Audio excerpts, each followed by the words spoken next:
Nós hoje vamos tratar do penúltimo capítulo, que trata do consolo contra o banimento e a dor física. Trata-se de algo que era muito comum naquele momento, que era uma pessoa que por alguma razão era condenada, era considerada indesejável, era banida do seu país e era mandada para alguma ilha, para algum local bastante inóspito no exterior. Então, ele vai falar a respeito dessa situação tão desagradável e como suportá-la ainda assim, ainda que você esteja num lugar muito modesto, fora da sua terra, longe dos seus entes queridos, ainda que você esteja num lugar com muitas dificuldades, como você pode garantir que a sua felicidade seja mantida? Vamos lá? Então, ele vai dizer aqui na página 151, ele vai dizer: é uma obra-prima sacar o bem do mal e, com a ajuda da virtude, transformar infortúnios em bênçãos. Ou seja, transformar infortúnios em bênçãos, sacar o bem do mal, é uma capacidade profunda de ir ao coração da vida, de ver o que há por trás daquele fato, como ele pode te fazer crescer. Quais são os elementos que existem lá dentro que podem te promover a um outro grau de consciência e estar feliz com a vida por ter te dado aquela oportunidade, ainda que pareça desconfortável a princípio, como nos parece desconfortável um medicamento que vai promover a nossa saúde, mas ainda assim o desejamos, ainda assim queremos ter a oportunidade de tomar esse medicamento, porque sabemos que nos promoverá um outro estado de bem-estar físico. É aqui também nessa dificuldade de estarmos longe do nosso lar, proibidos, afastados do nosso lar, temos a possibilidade de sacar essa realização desse desconforto inicial e aparente. É uma condição triste, você dirá, para um homem ser impedido de ter a liberdade de seu próprio país. E não é esse o caso de milhares que encontramos todos os dias nas ruas, ou seja, pessoas que foram banidas dos seus países e vieram para o seu, estão ali fazendo o melhor para se adaptarem, que eles, nós, brasileiros, como nós, todo o tempo encontramos com pessoas que saíram de condições extremamente inóspitas, que vieram tentar a vida, estão aqui na situação de estrangeiros, muitas vezes sofrendo alguma discriminação, longe das pessoas que amam, longe de tudo que estavam acostumados, e ainda assim lutando para encontrar o seu equilíbrio, lutando para encontrar a sua felicidade. E muito do que temos no nosso país foi construído por essas pessoas ou por descendentes dessas pessoas, que encontraram uma forma de transformar essa nova terra em um lar. Alguns por ambição, outros para negociar, ou por curiosidade, deleite, amizade, estudos, experiência, luxúria, vaidade, descontentamento. Ou seja, todas as razões que fazem com que uma pessoa saia de sua terra e vá para outra, né? Interesses materiais, interesses por estudos, etc. Uns para exercer suas virtudes, outros para exercer seus vícios.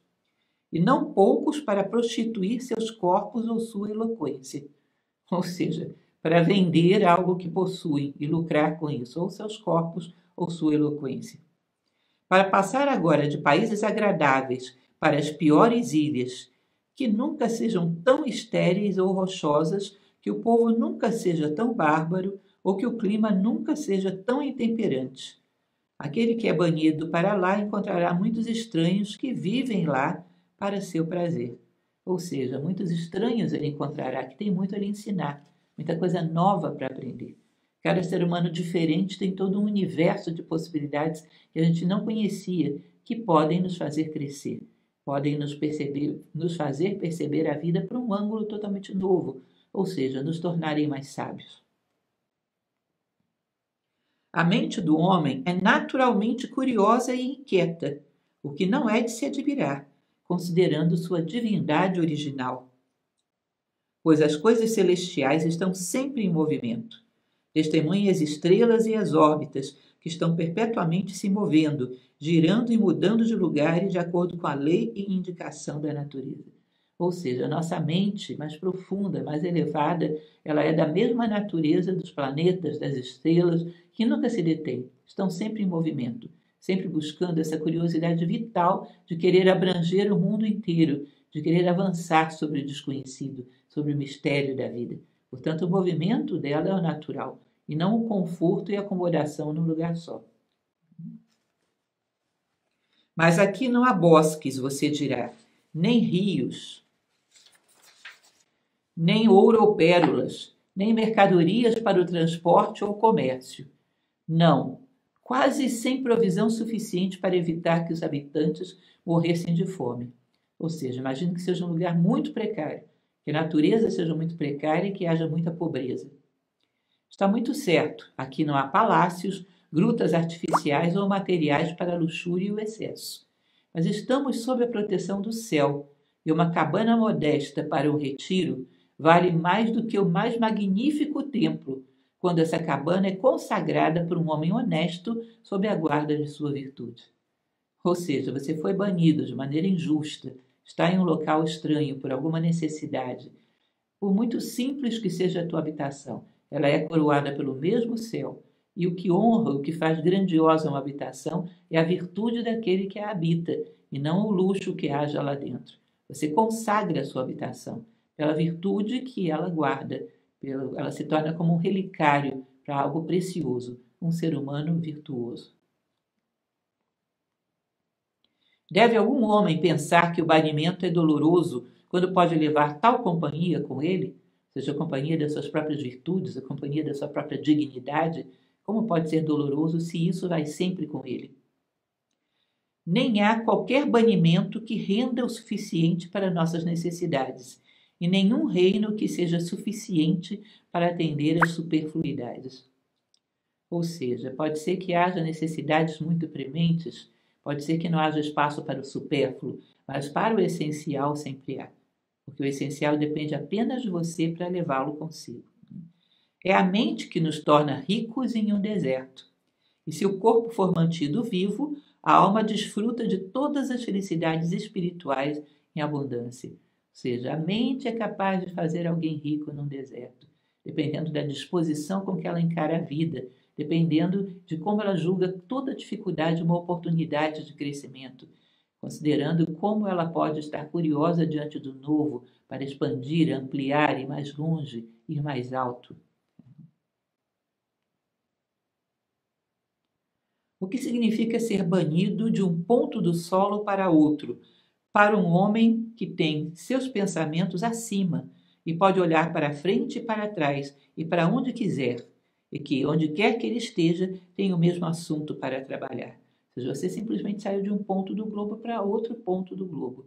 Mas se a tua mente está acima da Terra, ela está de um ponto de vista elevado, onde ela vê todas as terras, basta que queira.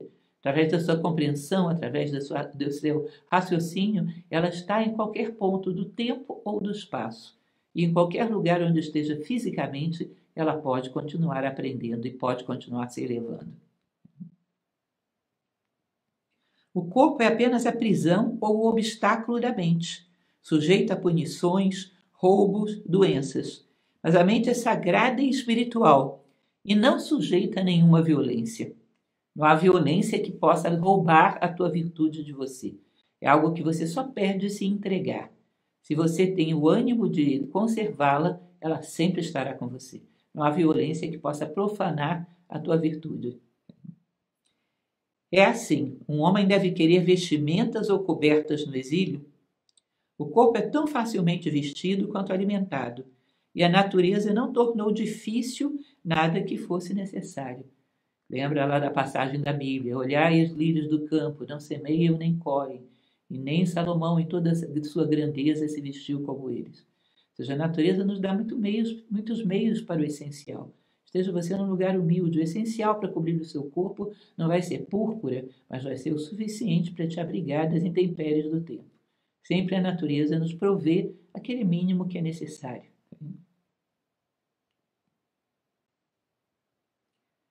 Mas se nada nos servirá a não ser bordados ricos e escarlates, não é culpa do destino que sejamos pobres, mas sim nossa própria culpa. Se estamos viciados em supérfluos, não ter esses supérfluos vai fazer com que nos sintamos pobres. E esse é um vício muito grande hoje em dia. Preocupamos-nos que os nossos filhos não tenham o último modelo do celular da moda, porque senão eles vão se sentir inferiores e mais pobres do que os outros jovens que eles são amigos. Estamos sempre suscitando esse orgulho baseado em coisas externas e supérfluas, e não naquilo que somos.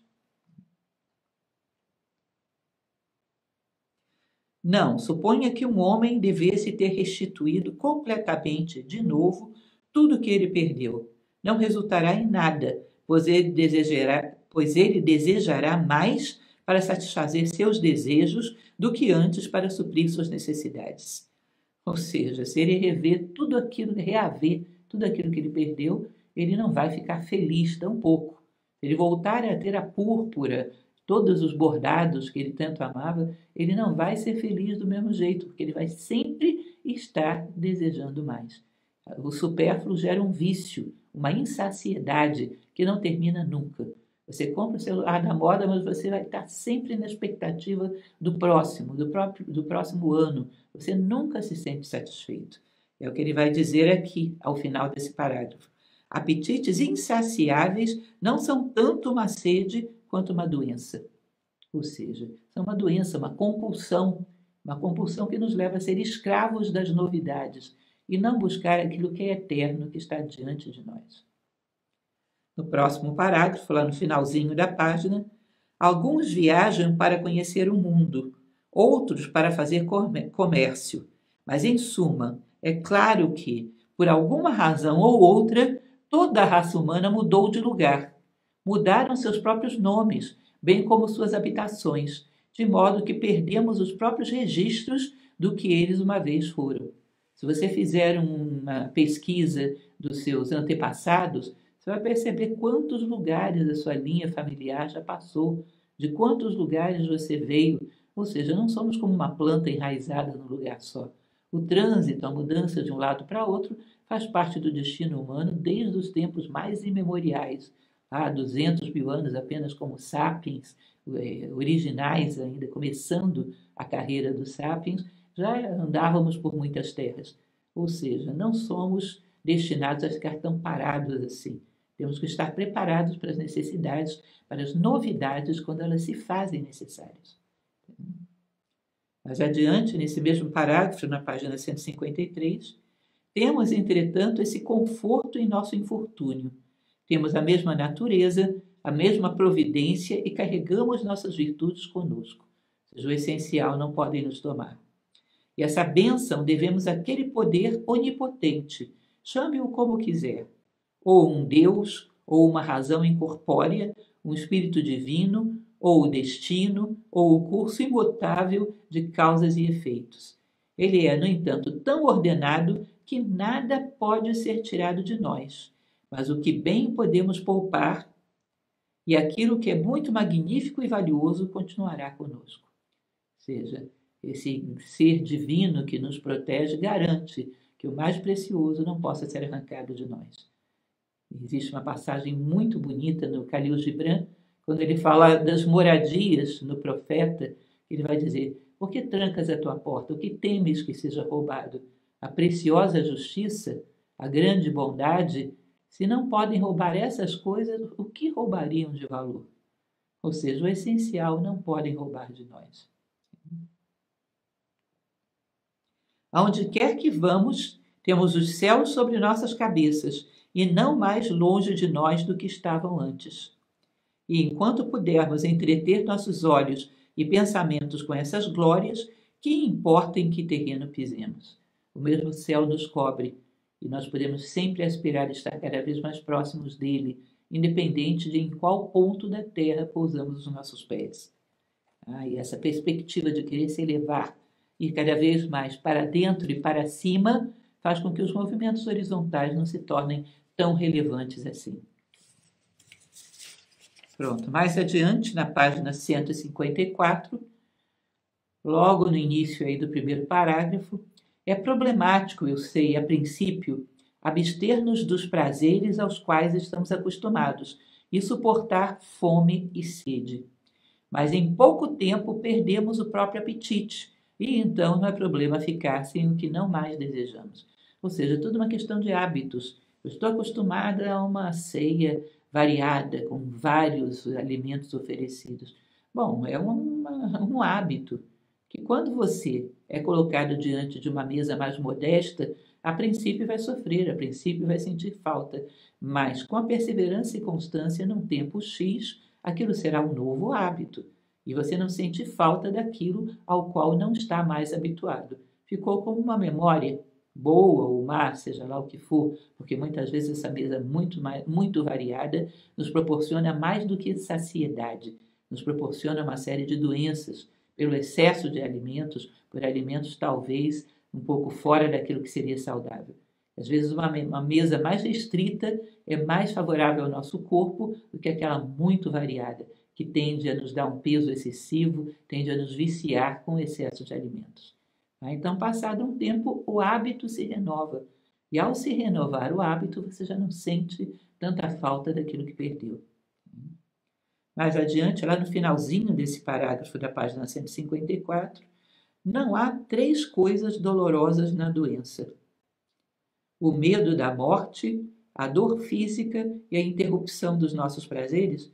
Ou seja, são as 3 coisas dolorosas na doença: o medo da morte, a dor física e a interrupção dos nossos prazeres. O primeiro deve ser imputado à natureza, ou seja, a morte faz parte da vida, morremos porque estamos vivos, como dizia Cícero, e não necessariamente porque estamos doentes. A doença, não a doença, porque não morremos porque estamos doentes, mas porque vivemos, como ele dizia ainda há pouco. Não, a própria doença impediu muitos homens de morrer.